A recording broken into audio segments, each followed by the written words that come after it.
ibadahnya seorang hamba kepada Allah tidak mengenal waktu dan tempat. Kapanpun, dimanapun, dia harus beribadah kepada Allah Subhanahu wa Ta'ala.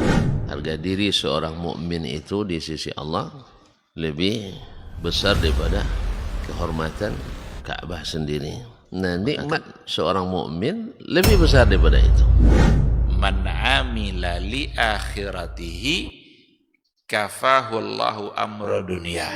Barang siapa yang beramal untuk akhiratnya, Allah akan cukupkan baginya urusan dunianya. Berjuang dengan harta untuk membela agama Allah Subhanahu wa taala hendaklah menjadi penopang terhadap dakwah ini, bukan sebaliknya yang menghalangi dakwah ini, tapi jadilah keluarga muslim yang menopang dakwah Islam. Kenikmatan dunia ini lebih remeh dari sekedar sayap seekor nyamuk. Tidak patut bagi seorang yang beriman. Assalamualaikum warahmatullahi wabarakatuh.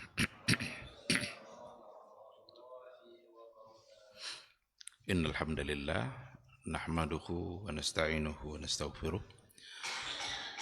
wa na'udzu billahi min syururi anfusina wa min sayyiati a'malina. May yahdihillahu fala mudhillalah wa may yudlilhu fala hadiyalah. Asyhadu an la ilaha illallah wahdahu la syarikalah wa asyhadu anna Muhammadan abduhu wa rasuluhu la nabiyya ba'dah. Ikhwati fillah, ma'asyiral hadirin wal hadirat, kaum muslimin dan muslimat yang dimuliakan Allah. Kembali kita bersyukur pada Allah Subhanahu wa taala. Alhamdulillah, pagi yang penuh berkah ini kita kembali dimudahkan oleh Allah Subhanahu wa taala untuk melangkahkan kaki kita ke rumahnya yang mulia ini.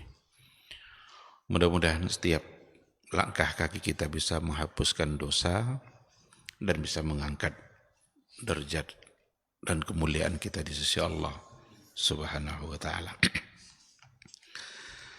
Kita berharap mudah-mudahan di masa-masa yang akan datang kita selalu dimudahkan untuk beribadah.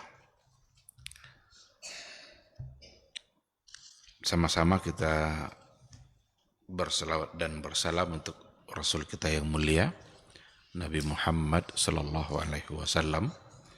Allahumma salli ala Muhammad wa ala ali Muhammad.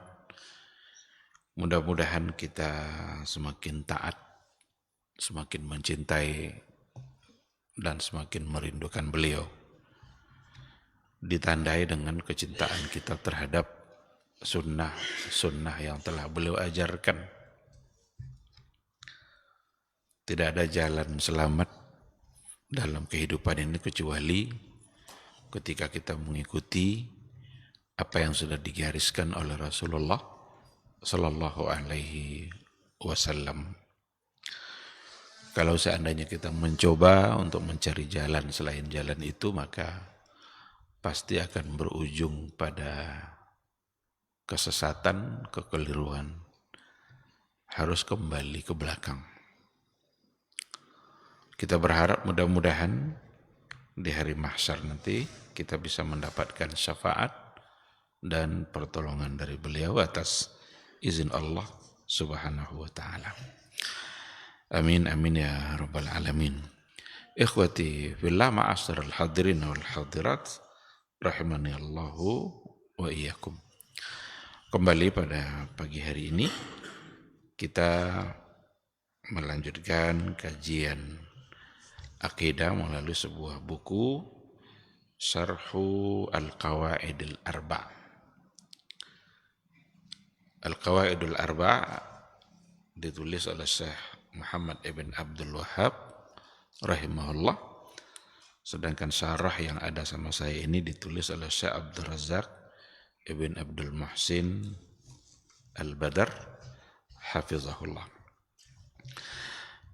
Kemarin kita sudah mulai dari sisi mukaddimahnya dan juga kita sudah baca paragraf yang pertama yang ada pada buku Al-Qawaidul Arba'. Sekarang akan kita berikan penjelasannya. Sebelumnya juga kita sudah berikan penjelasan sekedar memulainya, yaitu dengan kata Bismillahirrahmanirrahim. Karena muallif, penulis, memulai bukunya dengan Bismillah. Kalau dalam ilmu nahu, Bismillah itu disebut dengan jar wa majrur. Jadi ba itu adalah huruf jar, Allahi itu majrur. Kenapa dibaca baris bawah? Karena sebelumnya ada huruf jar. Itulah kerja dari huruf jar itu. Di sini dikatakan wal jar wal majrur fi bismillah muta'alliqun bi mahdzufin muqaddar. Jar wa majrur yang ada pada bismillah muta'alliqun bi mahdzufin muqaddar. Itu bergantung atau tergantung kepada sesuatu yang ditakdirkan setelahnya. Kalau seandainya seseorang itu ingin keluar, berarti muqaddarnya bismillahi akhruj. Dengan menyebut nama Allah, saya keluar. Jadi tergantung kepada perbuatan apa yang ingin dia lakukan sesudahnya. Itu maksud dari muta'alliqun bimahzufin muqaddar. Ada sesuatu yang mahzuf, yang dihilangkan, tidak disebutkan di situ. Sehingga dia bersifat umum. Kita mau memulai pekerjaan apa saja, kan Nabi dalam hadisnya dulu sudah kita sampaikan, kullu amrin dzibalin la yubda'u fihi bismillah fahuwa aqta. Semua perbuatan-perbuatan yang baik, yang kalau seandainya tidak dimulai dengan bismillah, maka terputus. Apa yang terputus? Terputus keberkahannya. Qati'ul barakah. Jadi apapun yang kita lakukan itulah nanti mahzufnya. Itulah yang tidak disebutkan. Tergantung kita mau apa. Kalau kita mau baca umpamanya, berarti bismillahi aqra. Dengan menyebut nama Allah saya membaca. Kalau kita mau minum, bismillah, berarti bismillahi asyrabu. Dengan nama Allah saya minum. Oleh karena itu, kita dituntut dan diminta oleh agama kita, Allah dan Rasulnya, agar memulai sesuatu yang baik dengan memulainya dengan membaca bismillah. Kullu amrin dzibalin. Dzibalin dzi sya'nin. Dzibalin bermakna dzi sya'nin.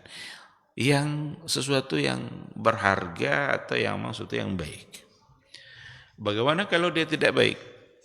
Kalau tidak baik, tidaklah perbuatan itu akan menjadi baik dengan bismillah. Mencuri, baca bismillah. Dia tidak akan berubah menjadi baik. Perbuatan itu yang harus ditinggalkan. Perbuatan-perbuatan yang tidak baik itu tidak akan berubah menjadi baik kalau dibacakan bismillah. Justru perbuatan itu yang harus ditinggalkan. Maka Nabi mengatakan kullu amrin dzibalin, untuk menutup peluang masuknya sesuatu yang tidak baik atau yang tidak bermanfaat. Dan itu tujuannya adalah supaya kita membawa Allah dalam setiap aktivitas kita.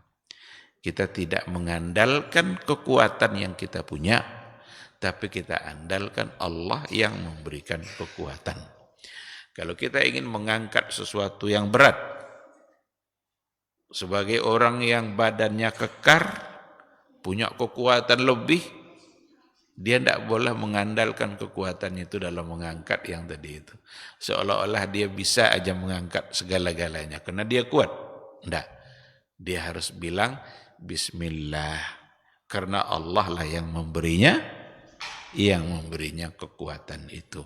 Sehingga dengan dia melakukan satu perbuatan, maka akan diikutkan oleh keberkahan dalam setiap perbuatan yang dia lakukan. Begitu seterusnya, apapun, mau menulis bismillahi aktubu, dengan nama Allah saya menulis. Duduk di majelis ilmu, bismillahi ajlis, dengan nama Allah saya duduk di majelis ilmu, sehingga Allah akan turunkan dan berikan keberkahan dalam setiap perbuatan yang kita lakukan. Baik, wa qad ijtama'at fi bismillahirrahmanirrahim salasu asma'i husna lillahi ta'ala. Sungguh terkumpul pada ungkapan bismillahirrahmanirrahim salasu asma'i husna lillah, 3 nama-nama mulia Allah Subhanahu wa taala. Jadi pada bismillahirrahmanirrahim, kenapa benar-benar mendatangkan keberkahan? Karena di situ terkumpul 3 nama mulia Allah. Nama-nama mulia Allah berapa? 99. Asmaul Husna. Al-Asmaul Husna itu jumlahnya 99. Dalam hadis Rasulullah SAW dikatakan bahwa sesungguhnya Allah itu memiliki nama-nama baik 99. Mi'atun illa wahidah. 100 kurang 1. Sudah disebut lagi 99, disebut pula lagi 100 kurang 1. Nah, maka ini lafaz yang tidak mungkin lagi untuk ditafsir-tafsirkan. 99 100 kurang 1 sebagai penguat. Faman ahsaha dakhalal jannah. Siapa yang menghafalnya, menguasainya, maka dia masuk surga. 3 darinya ada pada bismillahirrahmanirrahim. Apa yang 3 itu? Al-awwal, yang pertama sekali, ismuhu ta'ala Allah. Jadi yang pertama sekali adalah lafzul jalalah, al-ismul a'zam, nama Allah yang paling agung, yang paling mulia. Dari semua nama yang ada adalah Allah. Wa ma'nahu kama qala Ibnu Abbas, arti atau makna dari lafaz Allah itu sebagaimana yang dikatakan oleh Ibnu Abbas adalah Dzul uluhiyah wal ma'budiyah ala khalqihi ajma'in. Dzul uluhiyah, sahibul uluhiyah. Jadi Allah itu dari nama, dari lafaz Allah itu dapat dipahami hakikat yang terkandung dalam lafaz Allah itu adalah bahwa sesungguhnya Allah Subhanahu wa taala dialah yang pantas untuk disembah oleh semua makhluknya. Jadi penghambaan diri itu hanya pantas diberikan kepada Allah. Dzul uluhiyah. Ini kalau dalam kajian, kalau pembagian tauhid, dulu sudah sering kita sampaikan, ada rububiyah, ada uluhiyah. Dari lafaz Allah, di situ terkandung makna uluhiyah. Allah lah yang memiliki uluhiyah itu.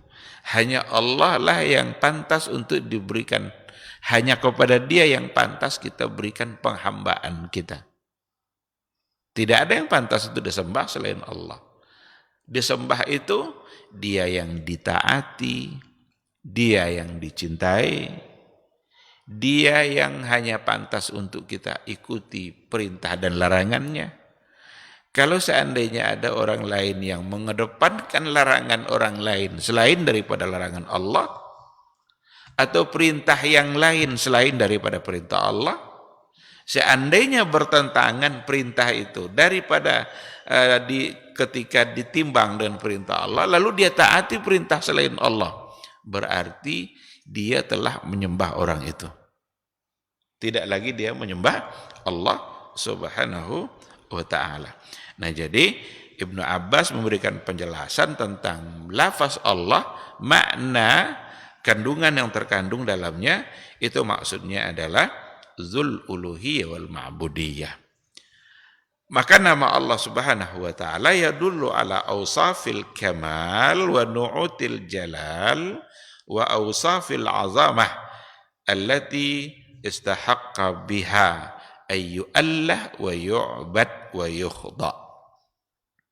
Sesungguhnya nama Allah itu nama lafzul jalalah. Allah itu menunjukkan di dalamnya terkandung semua sifat-sifat yang mulia, sifat-sifat yang agung, yang dengan sifat-sifat mulia itu memang menunjukkan bahwa hanya Allah yang pantas untuk dituhankan, hanya Allah yang pantas untuk disembah, dan hanya Dia yang pantas untuk ditaati, wa yuzallu, dan kita hanya pantas menghinakan diri kita di hadapan Allah Subhanahu wa ta'ala. Kalau kita ingin berdoa, maka hanya pantas kita berdoa itu kepada Allah. Karena berdoa itu, meminta-minta itu sesungguhnya adalah kita sedang menghina diri kita dan kita sedang menganggap diri kita lemah. Sehingga kita tidak boleh untuk meminta kepada selain Allah Subhanahu wa ta'ala. Karena Dia yang kuat, Dia yang bisa memberi, Dia yang memiliki segala-galanya, maka hanya Dia yang pantas untuk tempat kita meminta. Kita mau minta apa? Kita mau minta rezeki, Dia maha pemberi rezeki. Kita minta sehat, Dia yang maha pemberi sehat. Kita minta selamat, Dia yang maha pemberi selamat. Kita minta diampuni, Dia yang maha pengampun. Kita mau sukses usaha kita, Dia yang bisa memberikan kesuksesan itu. Dan tidak ada selain Allah yang mampu untuk memberikan, sehingga mereka tidak pantas untuk dimintai kepadanya hajat-hajat kita. Nah, oleh karena itu Allah Subhanahu wa ta'ala, kalau dari nama tadi, memang hanya Dialah yang sahibul uluhiyah, sahibul ma'budiyah. Dialah yang pantas untuk kita tunduk dan taat kepadanya tanpa membawa yang lain. Kalau begitu, apa tidak boleh kita taat kepada selain Allah? Boleh, kalau tujuannya dalam rangka mentaati Allah. Bolehkah anak taat kepada orang tua? Agama menyuruh. Tapi dalam rangka taat kepada Allah. Bolehkah rakyat taat sama pemimpinnya? Harus, karena agama menyuruh. Tapi dalam rangka mentaati Allah. Apakah istri dituntut untuk taat pada suami? Iya, tapi dalam rangka mentaati Allah Subhanahu wa ta'ala. Kalau seandainya seorang ayah mengajak anaknya untuk berbuat maksiat, apakah sang anak harus taat? Tidak lagi, karena tidak untuk mentaati Allah Subhanahu wa ta'ala. Kalau seandainya seorang suami mengajak istrinya untuk melakukan sesuatu mendurhakai Allah, apakah harus taat? Tidak, karena tidak lagi dalam rangka mentaati Allah. Ini maksudnya. Jadi hanya Dia yang pantas untuk ditaati, aturan-aturan yang harus kita ikuti, apapun seandainya sejalan dengan aturan-aturan dan perintah Allah, maka mentaatinya akan menjadi ibadah.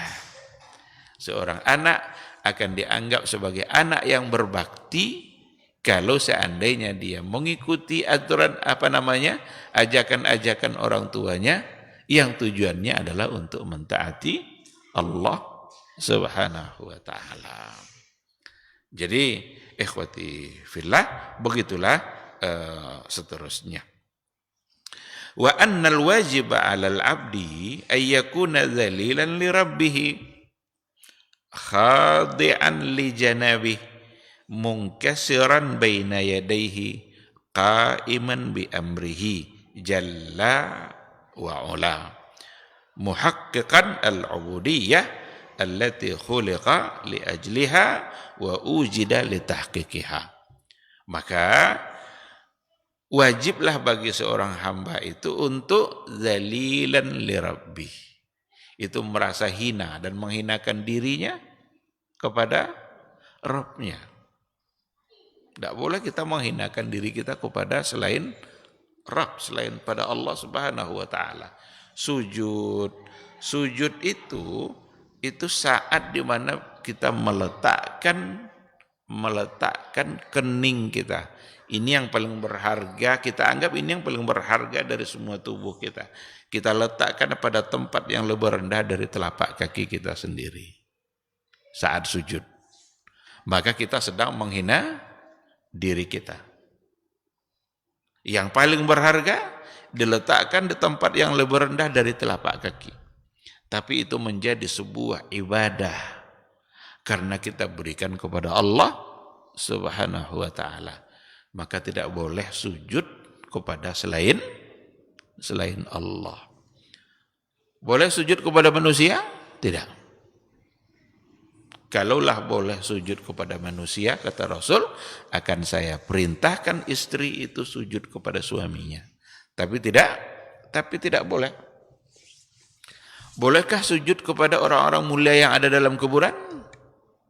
Tidak boleh. Semulia apapun dia, tidak boleh sujud kepadanya.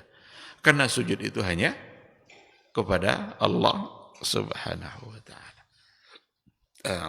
Jadi menghinakan diri untuk Rabb-nya. Khadi'an li Nabi, dia tunjukkan ketundukannya kepada Allah.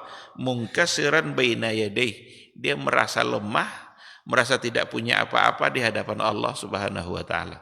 Kita ini benar-benar tidak punya apa-apa kalau tidak diizinkan oleh Allah untuk melakukan sesuatu. Sekecil apapun, seringan apapun perbuatan itu, meskipun hanya sekedar melangkahkan kaki, meskipun hanya sekedar mengangkat tangan. Ini mengangkat tangan ini kenapa bisa kita angkat? Karena Allah mengizinkan.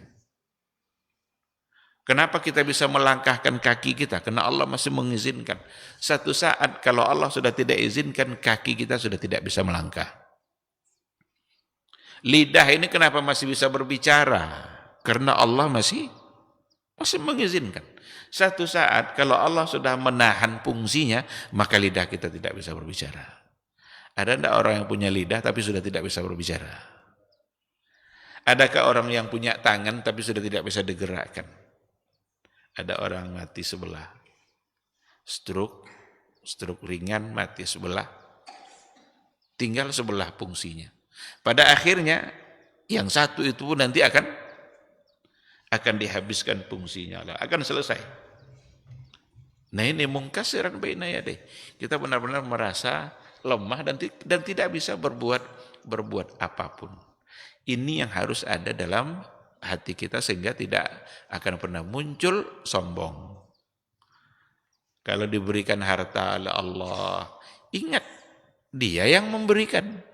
Tidak mungkin ada seseorang punya harta melimpah kalau seandainya Allah tidak mengizinkan dan memberikannya. Kalau diberikannya jabatan, ingat dia yang memberikannya. Satu saat kalau seandainya jabatan itu sudah dicabut oleh Allah, karena Allah itu akan memberikan dan mempergilirkannya kepada siapa yang dia kehendaki.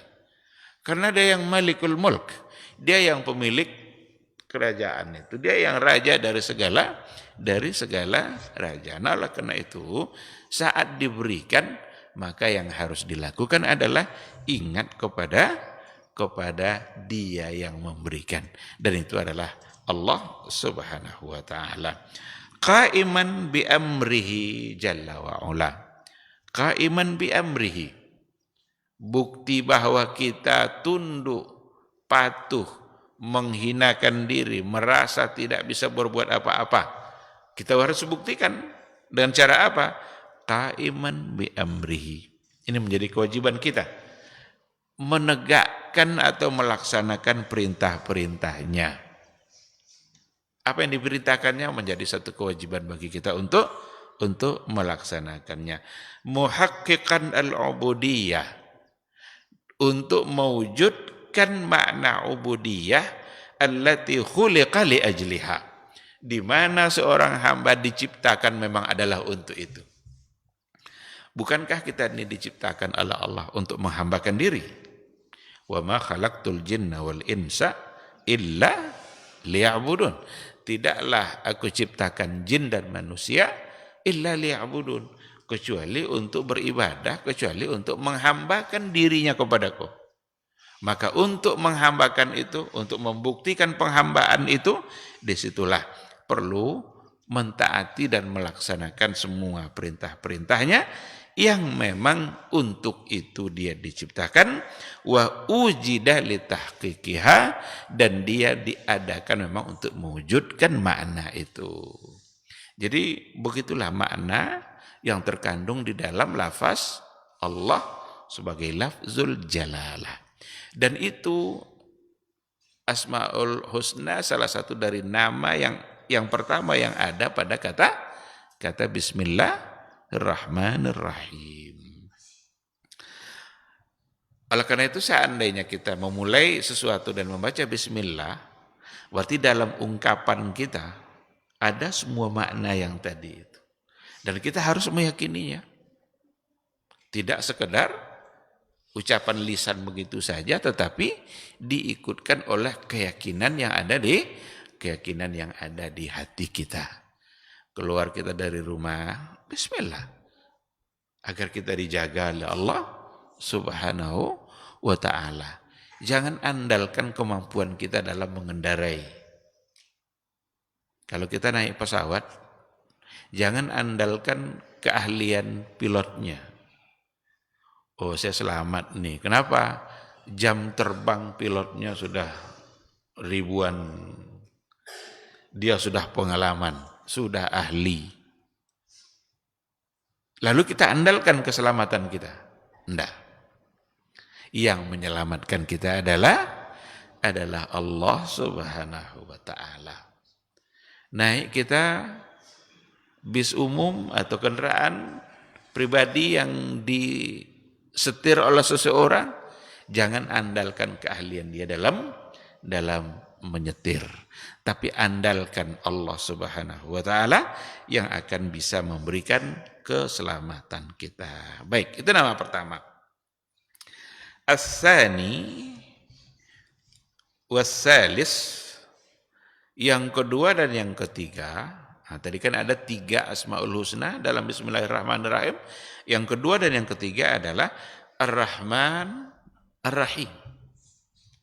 Ar-Rahman Ar-Rahim. Wahuma ismani dallani ala thubutir rahmah sifatan lillah. Ar-Rahman Ar-Rahim itu keduanya adalah nama yang menunjukkan ala thubutir rahmah sifatan lillah. Jadi kedua nama tadi itu menunjukkan bahwa sesungguhnya Allah itu baginya sabit sifatur rahmah, sifat rahmah, sifat kasih sayang.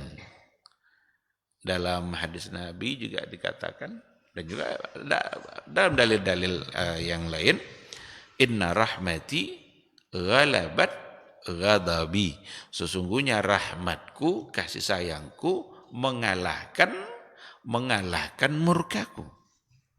Jadi Allah itu memiliki sifat rahmah melalui kata Ar-Rahman Ar-Rahim.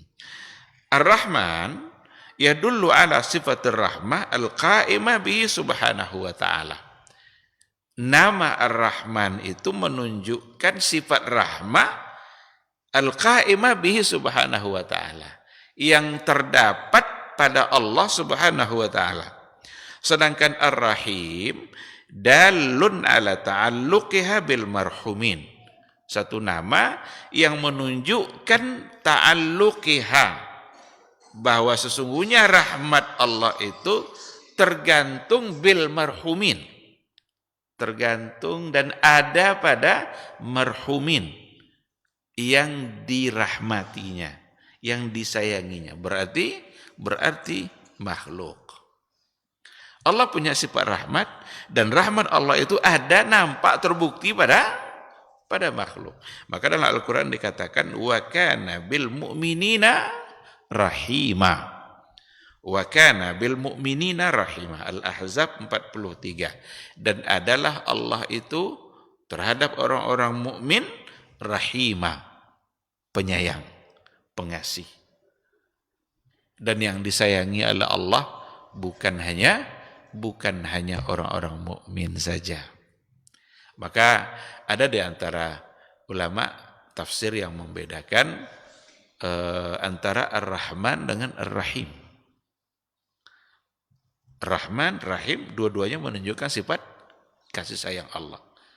Sifat kasih sayang Allah itu terdapat pada semua makhluknya. Allah menyayanginya. Kemudian ada yang mencoba untuk membedakan di antara perbedaan yang pernah saya baca dalam kitab-kitab tafsir. Ar-Rahman itu kasih sayang Allah yang sangat luas, yang berlaku untuk semua. Mau taat, mau bermaksiat, Allah memberikan kasih sayangnya. Apakah udara segar yang datang dari Allah itu hanya untuk orang-orang beriman saja? Tidak. Bangun pagi orang merasa segar. Bahkan udara subuh itu udara yang paling segar. Siapa yang bisa menikmatinya? Makhluk Allah. Hewan ketika bangun dia menikmati. Ayam bangun menikmati.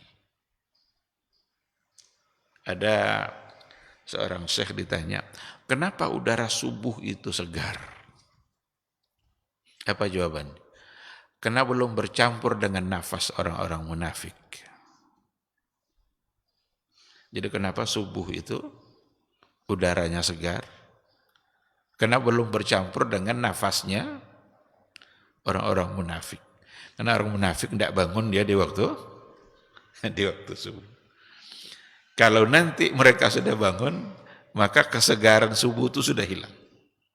Karena sudah bercampur. Tapi itu bukan hadis, itu bukan apa, itu jawaban salah seorang, saya lupa namanya, ketika ditanya, kenapa subuh itu udara segar? Ah, itu jawabannya. Karena belum bercampur dengan nafasnya orang-orang munafik. Kan dalam hadis kan, salat yang paling berat bagi orang munafik adalah salat subuh dan salat isya. Berarti mereka tidak bangun kan? Maka udara masih bersih dia. Baik, ketika hujan diturunkan oleh Allah, apakah kenikmatan hujan hanya dirasakan oleh orang beriman? Tidak. Maka itu adalah rahmannya Allah, kasih sayang Allah yang dirasakan oleh semua, dan itu di dunia.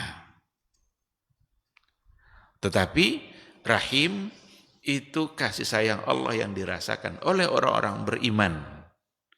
Maka wa kana bil mu'minina rahima, adalah Allah adalah memiliki atau terhadap orang-orang beriman dia rahima, menyayanginya. Ada hal-hal yang didapatkan oleh orang-orang yang beriman tapi tidak didapatkan oleh orang-orang yang tidak beriman. Ada kasih sayang Allah yang khusus untuk orang-orang beriman, apalagi nanti di akhirat kelak. Ada orang-orang beriman yang mendapatkan syafaat, ada orang-orang yang mendapatkan kasih sayang Allah, di mana hal itu tidak didapatkan oleh orang-orang yang tidak beriman kepada Allah Subhanahu wa ta'ala. Ikhwati fillah, kata Ar-Rahman itu juga seperti yang diberikan juga penjelasannya oleh para ulama, itu nama, salah satu dari nama mulia yang dimiliki oleh Allah yang di dalamnya mengandung makna yang sangat luas. Sangat luas. Maka Rasul mengajarkan kita untuk mengulang-ulang nama itu. Bismillahirrahmanirrahim. Allah juga memiliki cakupan makna yang sangat luas, lafaz Allah itu. Ar-Rahman juga seperti itu. Dan kalau seandainya kita ganti Ar-Rahman itu dengan kata yang lain, itu tidak mewakili, tidak cukup. Kalau umpamanya salah satu dari nama Allah itu umpamanya Ar-Razzaq. Lalu kita ganti Ar-Rahman di sini dengan Ar-Razzaq. Bismillahirrahmanirrahim. Tidak terwakili. Kalau kita mau minta taubat umpamanya, bertaubat, salah satu dari nama Allah Tawwab. Kita ganti pula Bismillahirrahmanirrahim. Enggak juga terwakili, enggak cukup. Tapi ketika disebut Ar-Rahman, masuklah semua makna yang ada pada nama tadi pada kata Ar-Rahman. Masuk di dalamnya pemberi rezeki. Bukankah rezeki itu bagian dari sayangnya Allah? Masuk di dalamnya pemberi maaf. Masuk di dalamnya menerima taubat. Itu semua bagian dari rahmannya Allah. Dia memberi rezeki, menerima taubat, dia mengampuni, memberikan keselamatan. Dia yang menghidupkan kita. Dia yang menyelamatkan kita. Semua masuk dalam kata Ar-Rahman. Begitulah luasnya. Oleh karena itu saya pernah membaca satu buku, penulisnya bilang begini, bahwa Ar-Rahman itu nama kedua yang paling luas maknanya setelah Allah. Dan nama yang paling banyak disebut dalam Al-Quran setelah lafaz Allah. Bahkan Allah sendiri memilih nama itu untuk hal-hal yang memang menunjukkan keagungan dan kemuliaannya. Apa contohnya? Allah memilih nama Ar-Rahman untuk menyebut dia berada di arsy. Apa kata Allah? Ar-Rahmanu 'alal 'arsy istawa. Dia tidak sebut At-Tawwabu 'alal 'arsy. Dia juga tidak sebut Al-Ghafur. Dia juga tidak menyebut Ar-Razzaq. Tapi dia sebut Ar-Rahman. Karena dalam Ar-Rahman itu, dalam kata Ar-Rahman, masuk semuanya makna yang tadi. Ar-Rahmanu 'alal 'arsy istawa. Allah istawa 'alal 'arsy, berada di atas arsy. Allah istawa 'alal 'arsy. Dan itu adalah sifat fi'linya Allah Subhanahu wa taala yang dia ulang-ulang dalam Al-Qur'annya, bisa sampai 7 kali. Yang dalam lafaz istawa 'alal 'arsy atau 'alal 'arsy istawa. Karena ada yang 'alal 'arsy istawa. Sama saja kandungan maknanya, cuma ada yang didahulukan kata Ar-Rahmannya atau arasnya, ada yang didahulukan kata istawa. Kenapa dia memilih itu? Itulah kesempurnaan makna yang ada di dalamnya. Allah yang Maha Pengasih, yang Maha Penyayang, bersemayam di atas arsy. Maka kita wajib meyakininya dan jangan ditolak atau jangan dirubah-rubah maknanya. Karena kalau dirubah-rubah maknanya berarti kita merubah sesuatu yang sebenarnya Allah sudah mengisbatkan untuk dirinya, sebuah sifat fi'li. Sifat fi'li itu sifat perbuatan Allah. Allah yang mengatakan. Dan kita mesti meyakini bahwa sesungguhnya dia berada di atas arsy itu dengan kemuliaan dan sesuatu yang layak untuk Allah. Tidak boleh kita menyamakan dan menyerupakannya dengan makhluk manapun. Laisa kamitslihi syai'un wa huwas samiul basir. Jadi itu makna yang terkandung di dalam Bismillahirrahmanirrahim. Ikhwati fillah. Setelah beliau memulainya dengan Bismillah, penulis berdoa, dan doanya adalah As'alullahal karim Rabbal arsyil azim ayyatawallaka fid dunya wal akhirah. Kemarin kita sampaikan ada 3 doa yang mengawali buku itu. Doa dari penulis untuk semua yang membaca. Yang pertama, as'alullahal karim rabbal arsyil azim ayyatawallaka fid dunya wal akhirah. Aku memohon kepada Allah al-karim yang maha mulia, rabbal arsyil azim, Rabbnya arasy yang agung. Jadi Allah di sini menyebut rububiyahnya dan membawa arasy al-azim. Rabbal arsyil azim, dia menyandarkan dirinya kepada aras. Artinya Rabbal aras, bahwa Allah itu adalah Rabbnya aras. Itu biasanya menunjukkan kemuliaan. Kalau Nabi menyebut Rabbul Ka'bah umpamanya, Rabbnya Ka'bah, itu menunjukkan kemuliaan Ka'bah. Bahwa sesungguhnya Ka'bah itu Rabbnya adalah Allah. Rabbal arsyil azim, Rabbnya aras yang maha besar, maha agung. Karena memang nanti akan ada penjelasannya bahwa aras itu adalah makhluk yang paling besar, yang paling indah, paling berat semua. Maka dalam doa kita kan ada kan wazinata arsy wa midada kalimati. Kenapa wazinata arsy? Beratnya arsy. Subhanallah wa bihamdi adada khalqi wa ridha nafsi wa zinata arsy. Jadi maha suci Allah, kita mensucikannya, mengagungkannya. Dan ketika dikatakan wa zinata arsy, timbangannya aras, beratnya aras, karena memang dia yang paling berat dari semua makhluk yang ada. Dan itu tidak mungkin untuk bisa kita bayangkan. Baik. Kata Al-Karim, as'alullah al-karim, aku memohon kepada Allah al-karim yang maha mulia. Ismun min asma'illah, itu nama dari nama-nama Allah yang mulia. Oleh karena itu memang perlu kita untuk mengulang-ulang terus sambil meyakini makna yang ada di dalamnya. Nama-nama mulia yang dimiliki oleh Allah Subhanahu wa taala, dan hanya Dia yang memiliki kemuliaan seperti itu.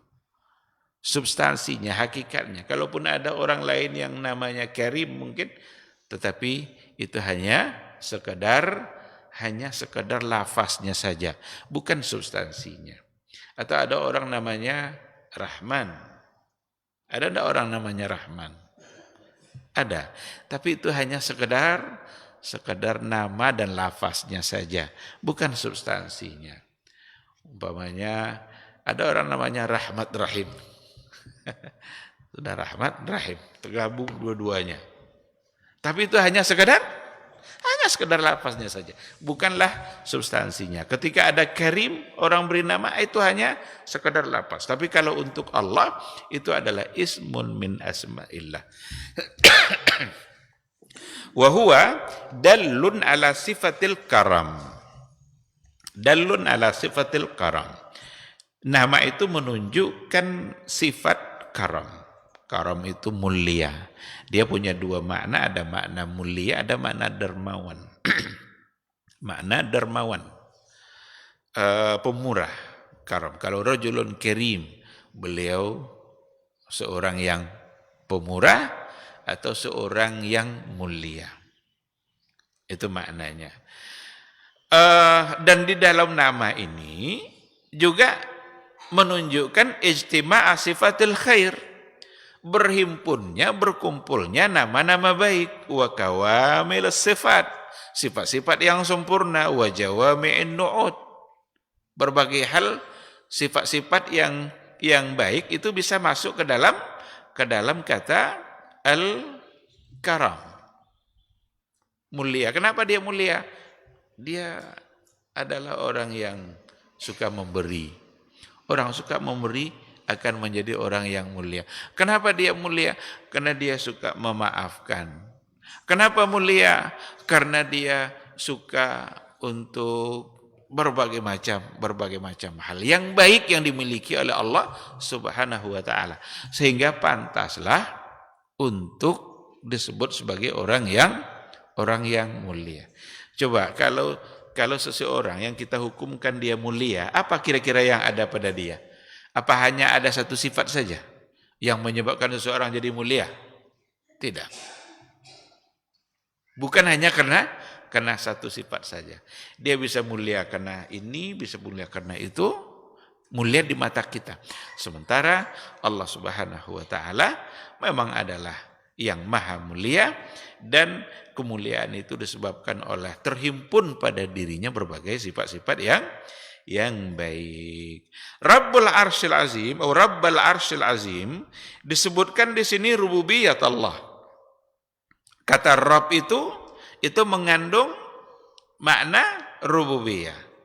Dan rububiyah itu adalah al-mulku wal khalqu wat tasarrufu wat tadbiru li hazihil kainat.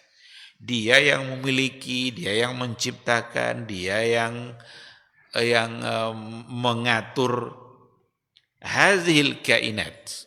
Semua makhluk yang ada ini dia yang memiliki, dia pula yang mengaturnya sesuai atas kehendak Allah Subhanahu wa taala. Termasuklah di antaranya Arsyil Azim, aras yang mulia. Wa khassahuna dzikra rububiyatillah lil arsy li'annahu a'zamul makhluqat wa akbaruha. Disebutkan di sini Rabbul Arsyil Azim, disebutkan aras di sini karena sesungguhnya aras itu adalah a'zamul makhluqat wa akbaruha. Makhluk yang paling mulia dan paling besar. Tidak ada yang lebih besar daripada aras dari semua makhluk yang ada.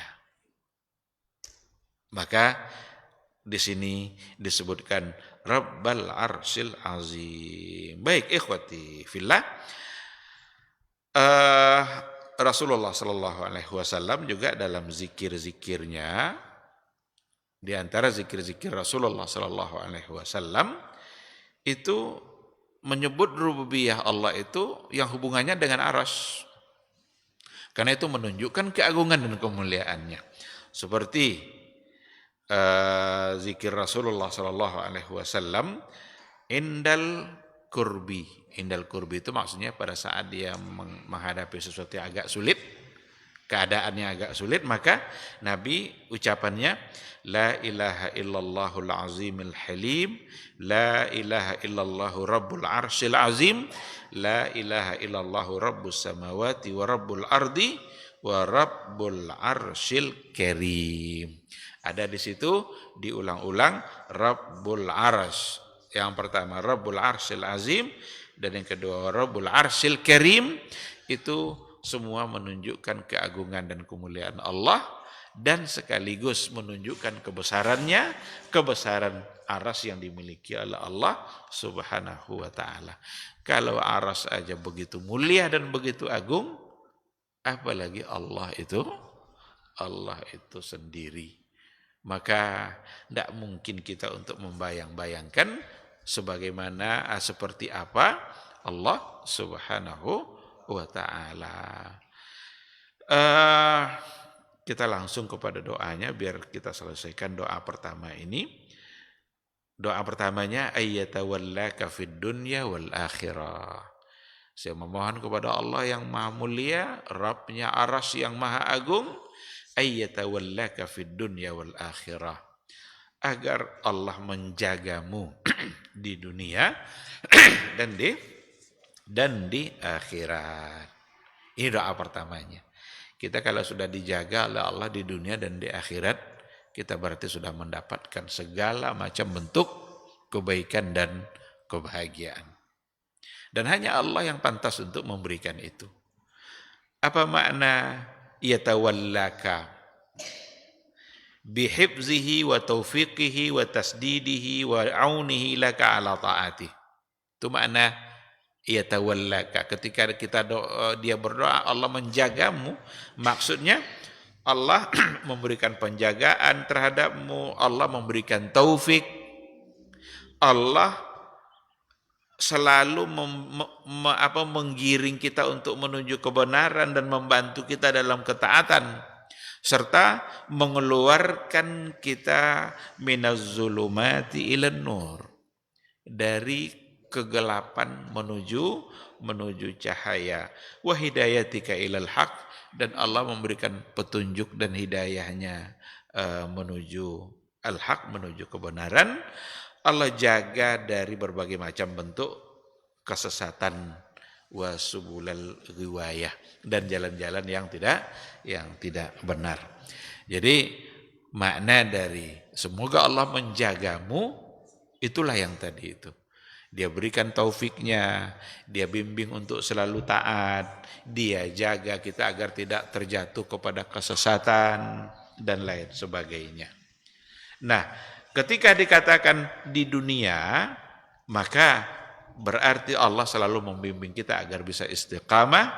Allah selalu menjaga kita dari berbagai macam bentuk fitnah-fitnah yang ada. Itu maksud dengan Allah menjaga kita di dunia. Sedangkan yang dimaksud dengan akhirat itu Allah Subhanahu wa taala menjaganya dari berbagai macam bentuk kesulitan-kesulitan yang ada di akhirat kelak, seperti di mahsyar, saat kita dihisab, saat kita melewati jembatan. Allah biinqazi wa injaihi minan nar. Allah pelihara kita, bebaskan kita dari nerakanya, dan dia tidak memasukkan ke dalam neraka, dan Allah berikan taufik baginya untuk masuk ke dalam surga dan menikmati kebahagiaan-kebahagiaan di dalam surga itu. Dan Allah muliakan ia dengan a'zami ni'mah, dengan nikmat yang paling besar, wa ajalli minnah, dan yang paling mulia, wahia ayyarallah, yaitu dia melihat Allah Subhanahu wa taala. Jadi itu maknanya. Allah jaga di dunia, ini maknanya. Allah jaga di akhirat, ini pula artinya.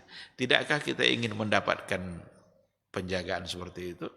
Maka ketika dikatakan Allahu waliyul ladzina amanu, Allah adalah wali orang-orang beriman.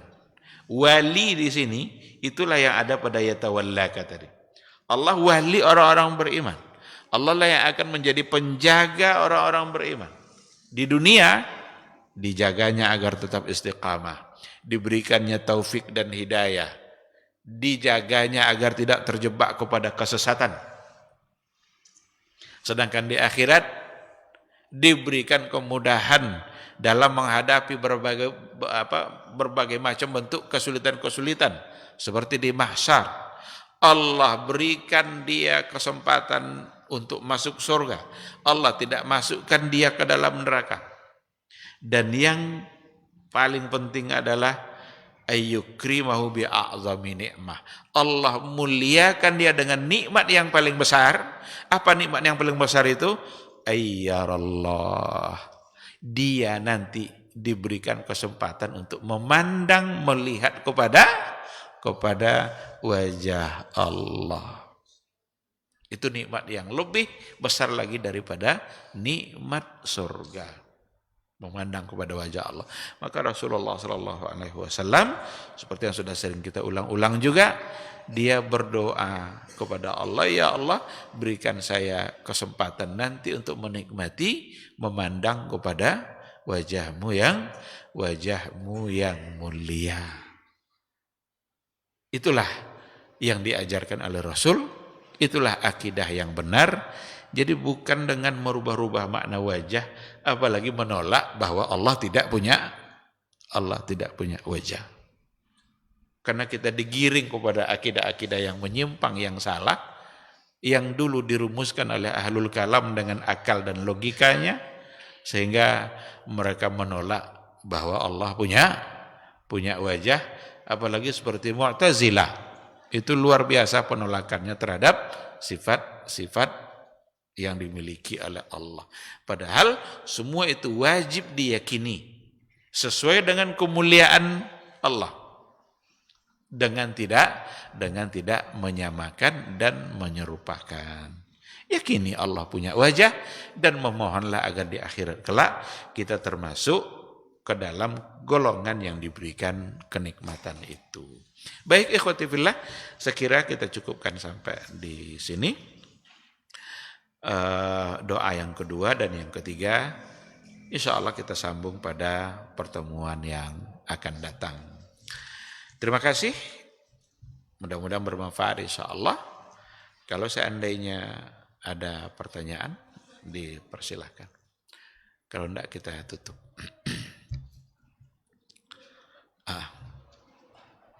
Fadhal.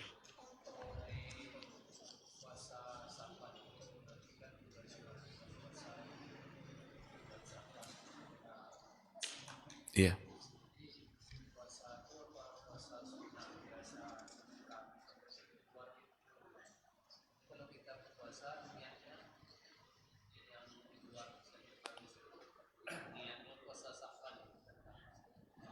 Iya. Iya.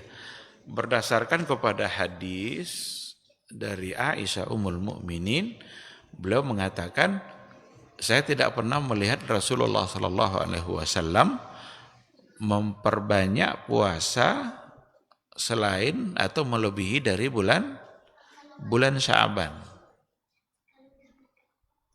Berarti Aisyah Ummul Mukminin dari riwayat ini menceritakan bahwa bulan Sya'ban adalah bulan di mana Nabi kita paling banyak melakukan puasa. Kalau begitu, berarti tidak hanya untuk Senin dan Kamis. Karena kalau Senin dan Kamis, ya berarti sama aja dengan bulan yang lain juga ada Senin dan Kamis. Tetapi diberikan juga penjelasannya oleh para ulama, khususnya pada separuh pertama. Kalau pada separuh terakhir itu sudah mulai dikurangi, bahkan pada sehari atau 2 hari terakhir malah menjadi terlarang. Nah, oleh karena itu boleh bagi kita untuk memperbanyak puasa dengan niat puasa sunnah di bulan Sya'ban, karena Nabi memang paling banyak melakukan puasa sunnah ada pada bulan Sya'ban. Boleh insyaallah. Wallahu subhanahu wa ta'ala a'lam. Ada lagi? Baik, kalau tidak ada sekira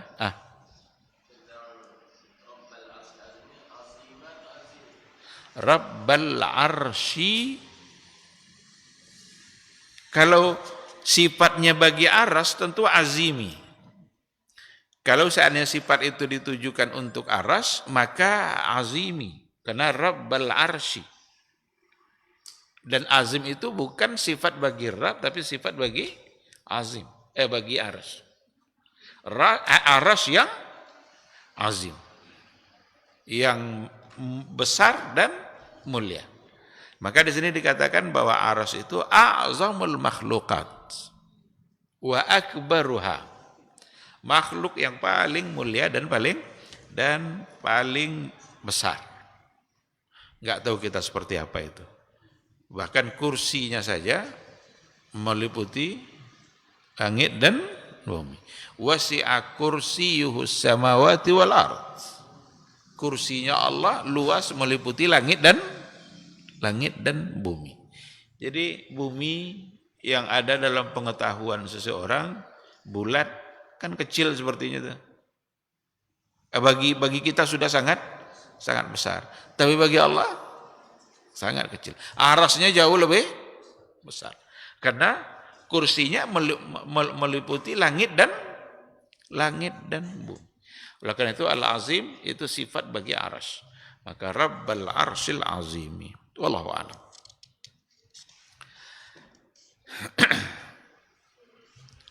Baik, kalau tidak ada kita cukupkan sampai di sini. Mudah-mudahan apa yang kita bicarakan menjadi ilmu bagi kita. Semoga kita selalu diberikan taufik dan inayah oleh Allah Subhanahu wa taala dan selalu dibantunya untuk taat kepadanya dan taat kepada Rasulnya sampai akhir hayat nanti. Terima kasih. Subhanakallahumma bihamdika asyhadu an la ilaha illa anta astaghfiruka wa atubu ilaik. Assalamualaikum warahmatullahi wabarakatuh.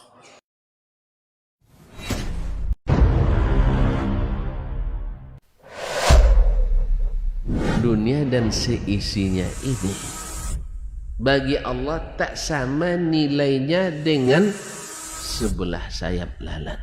Barang siapa yang beramal untuk akhiratnya, Allah akan cukupkan baginya urusan dunia. Sayati zamanun 'alan nasi as-sabiru fihim qalqabit al-jamarah. Akan ada satu masa di akhir zaman yang berpegang teguh dengan agamanya seperti orang yang sedang memegang bara